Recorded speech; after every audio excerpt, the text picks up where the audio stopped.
we are given the position vectors of two lines. So we have line 1 here, and let's say this is R sub 1. And we can write this as 1 plus lambda A. The component of vector J is 2 plus 2 lambda. Components of vector K is 1 minus lambda. Line 2. Let's say the position vector of line 2. This is given by R sub 2 here. And the components of vector I is 2 plus 2 mu. Components of vector J is 1 minus mu. Components of vector K is negative 1 plus mu. Part A, given that the two lines intersect, we need to find the value of A and the position vector of the point of intersection. If the two lines intersect, then R1 must be the same as R2, so we equate 1 plus lambda A, 2 plus 2 lambda, and 1 minus lambda to 2 plus 2 mu, 1 minus mu, and negative 1 plus mu. We need to find the value of A, and in order to do that, we must find the values of lambda and mu first. Equate the components of vector J. We have 2 plus 2 lambda equals 1 minus mu. Rearrange so that 2 lambda plus mu is negative 1. That forms equation number 1. Equating the components of vector K, we have 1 minus lambda equals negative 1 plus mu. And rearranging, we have lambda plus mu equals 2. That is equation number 2. We solve equation 1 and equation 2 to find the values of lambda and mu. So let's say we subtract equation number 2 from equation number 1. So we have 2 lambda plus mu equals negative 1, and lambda plus mu equals 2. And we subtract these two. That will give us lambda equals negative 3. We have the value of lambda equals negative 3. Now to find the value of mu, we substitute lambda equals negative 3 into either equation number 1 or equation number 2. Equation number 2 would be easier. So lambda negative 3 plus mu equals 2, mu equals 5. That gives us the value of lambda and mu. To find the value of A, we equate the components of vector I now. So look at the components of vector I. We have 1 plus lambda A. Lambda is negative 3, so we have 1 plus negative 3 times A equals 2 plus 2 mu. Mu is 5. We have 1 minus 3A equals 2 plus 10. 3A is negative 11, then A is negative 11 over 3. That is the value of A that we need to find. The position vector of the points of intersection, they intersect when mu is 5 or lambda is negative 3. So to find the position vector of the point of intersection, we can just use the vector equation of line 2.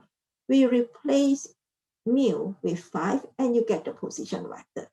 So for the point of intersection, the position vector that we have occurs when mu is 5. So we have 2 plus 2 times 5. 1 minus 5 and negative 1 plus 5. Then the position vector is 12, negative 4, and 4. That gives us the position vector of the point of intersection. Part B. We are given that the acute angle between the directions of the two lines is inverse cosine of 1 over 6. So if theta is acute, this is inverse cosine of 1 over 6. Then cosine theta is 1 over 6. We need to find the possible values of A. Let's look at line 1. The direction vector of line 1, that is given by this part here. That will give us the direction vector for line 1. So we have A, 2, and negative 1. And for line 2, the direction vector is given by this part, which is 2 minus 1 and 1. The acute angle between the two lines is given by inverse cos of 1 over 6. When we need to find the angle between two vectors, we use the dot product. The dot product of these two direction vectors, that is given by the product of the magnitudes of the two vectors times cosine theta. So to find the dot product on the left, we have the dot product of A2 negative 1 and 2 negative 1 and 1. The magnitude of the first direction vector, that is the positive square root of the sum of squares. So we have 2 squares and negative 1 squared. And for number 2, we have 2 squared, negative 1 squared, and the square of 1. We have cosine theta here.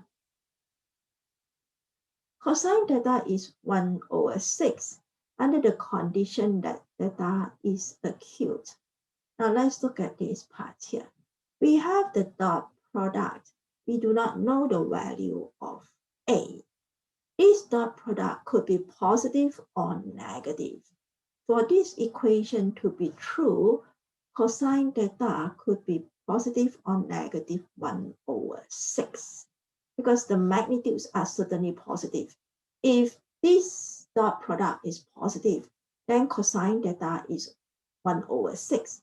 But if this dot product is negative, then cosine theta must be negative 1 over 6 for the equation to be true.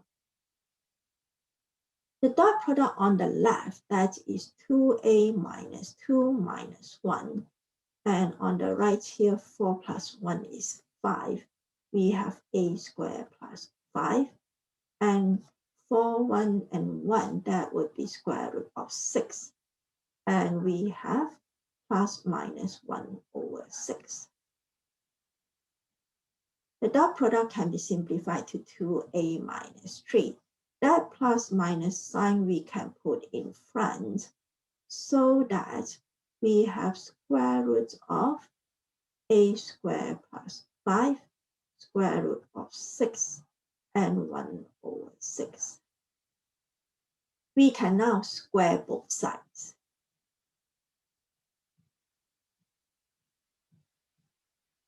When we square both sides, the plus minus is gone. It's going to end up positive. Then on the left, you have the square of 2a minus 3. On the right, you have this part here will give us 6 over 36, and the square root is gone. So we have a squared plus 5. Expanding the left side, that is 4a squared minus 12a plus 9. That is 1 over 6. And then we have a squared plus 5. Multiply throughout by 6.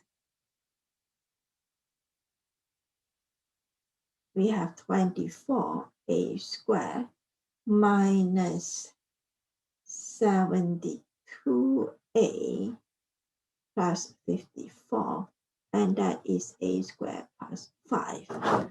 So now we move the right over to the left so that we have 23a squared minus 72a plus 49 equals 0. This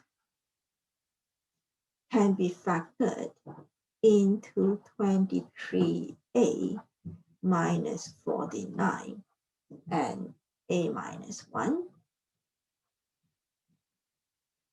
so that 23a minus 49 is 0, or a minus 1 is 0. From 23a minus 49 equals 0, solving for a gives us 49 over 23. And from a minus 1 equals 0, we have a equals 1.